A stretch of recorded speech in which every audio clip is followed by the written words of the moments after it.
Have you ever struggled with imposter syndrome, and do you feel like everything you do is just not original? Then in this video, I'm going to show you why originality is just a myth. Hello everyone, welcome back to the channel. I'm Yoni, I'm a 3D artist, and in this video I'm going to break down How to Steal Like an Artist from Austin Kleon. And I'm going to give you 4 key insights that inspired me the most from the book, so let's jump right in. When I started out in my career, I always felt like an imposter. I always felt like whatever I did was not original, but Austin Kleon actually notes that nothing is original and everything is just a remix of another thing. So I found this very liberating because instead of postponing work and feeling crap about yourself because you feel you're not original enough, and I could just follow my intuition and create whatever I wanted to do and not worry too much about stealing certain ideas from other people. Quite often, at least that's what I feel, when someone thinks they're being original, they actually just forgot their reference. I had this once. I was in Thailand and had a really nice inspiration for this kind of like particle energy flow over trees. And then a month later, I discovered a tutorial that did exactly that. So probably the months beforehand, I was just inspired. I saw this tutorial, I kept it in my subconscious, and then I thought I was being really original. I just discovered I was not. Point 2 is don't wait until you know who you are to get started. I feel many people do this, including me. Quite often I want to have everything planned out, I want to know my niche. But the thing is, you'll probably discover it in the process all along. And the tip he gives for beginning artists is just copy your heroes.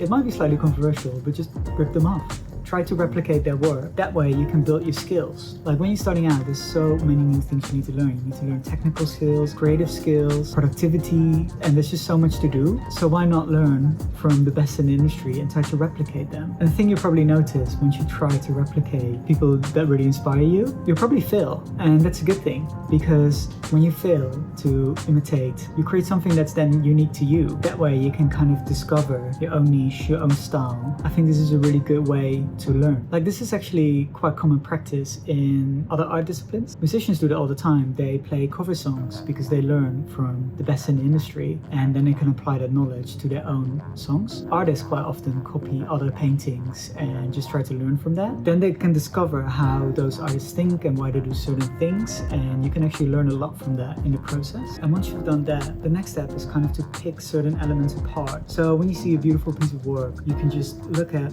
how did they do the lighting, and then just apply the lighting part to your kind of works. Or I love the color palette in this kind of artwork. It might even be a 2D artwork. I do it quite often. I see 2D gradient artworks and like the colors on this are amazing, and I just translate that back to like a 3D render. You can even get inspired by photography or architecture. You can see like the scene looks amazing, and I want to create a setting for my own artwork, and it can be an entire different thing. And that way you just remix certain elements of other people's work, which will make it in turn original again. Tip number 3 is do good work and share it with people. We quite often get really caught up in our own creative processes and we're scared to share the work we do. But by actually sharing it, we invite other people in and they can provide us with feedback, and therefore we can become better artists. It's really important to get an outsider's perspective on things. And if you're just starting out, you can do this also by sharing your work in progress or sharing your struggles. Like, hey, I'm trying to make this render. I love how the model looks. I love how the textures look, but the lighting really sucks. Does anyone have any ideas? And invite people into your journey, and that way you can get some real nice connections with other people. Communities are more important than ever, so this is a real good opportunity to connect with other people. And tip number 4 is work on your mind. And I think there's the external bit and the internal bit. So let's start with external. When you put your work out there, you eventually get some haters, and you should just ignore them. Just focus on the people who positively inspire you and who you can inspire. Just focus on the positive vibes. In general, it's good practice to surround yourself with people who are more talented than you. I love the quote Austin Kleon says is, if you're the most talented person in the room, just find another room. I think personally speaking, whenever I've been in projects with people who are like a lot better than me, I just learn so much from them, and it's a really valuable experience. Try to always be around people who are better than you. Then on the internal side, it's really important to find solitude. In solitude, we can get our work done, we can be creative. I'm currently in a quarantine hotel in Hong Kong, and I got so many ideas for my channel just by not being able to do anything and just being in solitude for a bit. And another thing is, if you want to be creative, you need to have the energy. It costs a lot of energy to do creative work.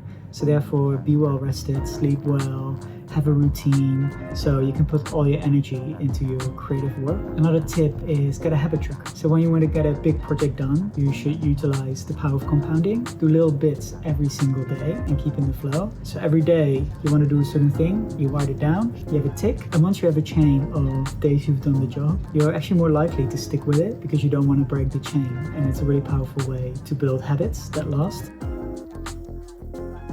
So just a few quick insights I found really inspiring from the book How to Still Like an Artist. If you haven't read it yet and you're interested, then I would definitely recommend reading it.